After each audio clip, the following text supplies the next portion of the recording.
এই ভিডিওটিতে আমরা কম্পিউটার আর্কিটেকচার এবং অর্গানাইজেশন টিউটোরিয়ালের বাস নিয়ে আলোচনা করব। Bus one of the main topic in computer architecture and organization. এই ভিডিওটিতে আমরা শিখব যে কি বাস কি, বাস আমাদের কেন প্রয়োজন এবং various types of bus in computer architecture and organisation. আমরা যদি বাসের ডেফিনেশনটা একবার পড়ি তাহলে আমরা জানতে পারবো যে a bus is a set of electric wires that connects the various hardware component of a computer system. তো বাস কি একটা বাস হচ্ছে একটা ইলেকট্রিক ওয়্যার্স। এটা কি করে, আমাদের যে কম্পিউটার সিস্টেম রয়েছে সেখানে ভ্যারিয়াস কম্পোনেন্ট রয়েছে, এই কম্পোনেন্টগুলোর মধ্যে কানেকশন ক্রিয়েট করতে এই বাস আমাদের হেল্প করে।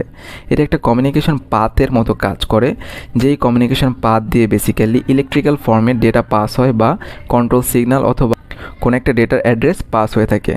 তার মানে কম্পিউটার সিস্টেমে যে হার্ডওয়্যারগুলো রয়েছে সেগুলোর মধ্যে যদি কমিউনিকেশন করাতে হয় তাহলে আমাদের বাস অবশ্যই দরকার। সো এখানে দেখতে পারতেছেন যে কীভাবে একটা সিস্টেম বাস আমাদের মাল্টিপল হার্ডওয়্যারকে কানেক্ট করেছে এবং যাতে তারা কমিউনিকেশন করতে পারে। তো রিয়েল লাইফে যে আপনি কম্পিউটারকে যদি খুলেন তাহলে এইভাবে দেখতে পারবেন যে বিভিন্ন ধরনের পাথ, এগুলি হচ্ছিল অ্যাকচুয়ালি বাস। তো বাস আর সিস্টেম বাসের মধ্যে বেসিক তফাৎটা কি, কম্পিউটারে তো অনেক হার্ডওয়্যার রয়েছে, তাই না? সব হার্ডওয়্যারকে কানেক্ট করার জন্যই আমাদের বাসের প্রয়োজন পড়ে। কিন্তু কম্পিউটারে কিছু মেজর কম্পোনেন্ট রয়েছে, সেই মেজর কম্পোনেন্টগুলো হচ্ছিল CPU, memory, input output device. তো এই মেজর কম্পোনেন্টগুলোকে কানেক্ট করার জন্য যে হাই স্পিড বাস ইউজ করা হয় সেটাকে বলা হয় সিস্টেম বাস। জাস্ট এতটুকুই তফাৎ, অনেকে বাসকে সিস্টেম বাসও বলে থাকে। তো এখন কোশ্চেন আসে যে আমাদের বাস কেন দরকার, বাস না থাকলে কি সমস্যা হতো। তো দেখেন, কম্পিউটারে অনেক হার্ডওয়্যার থাকে, এর মধ্যে মেইন যে কম্পোনেন্টগুলো হচ্ছে সেগুলো আমরা জানি যে CPU, memory, register, input output device. এখন আপনি যদি কম্পিউটারকে দিয়ে কোনো একটা স্পেসিফিক টাস্ক পারফর্ম করাতে চান সেই ক্ষেত্রে আপনাকে কিছু ইনস্ট্রাকশন দিতে হবে। এখন কম্পিউটার সেই ইনস্ট্রাকশনটা যদি পারফেক্টলি এক্সিকিউট করতে চায় তাহলে কি করতে হবে, তাকে ডাটা কালেক্ট করতে হবে, অর্থাৎ সিপিইউকে first of all data collect করতে হবে মেমোরি থেকে, এবং সেই ডাটার ওপর কী করবে, কোনো একটা টাস্ক পারফর্ম করবে, অর্থাৎ ডেটাগুলোকে প্রসেস করবে। প্রসেস করা শেষ হলে সে সেটাকে আবার মেমোরিতে স্টোর করে দিতে পারে অথবা আউটপুট ডিভাইসের মাধ্যমে সেটা শো করতে পারে।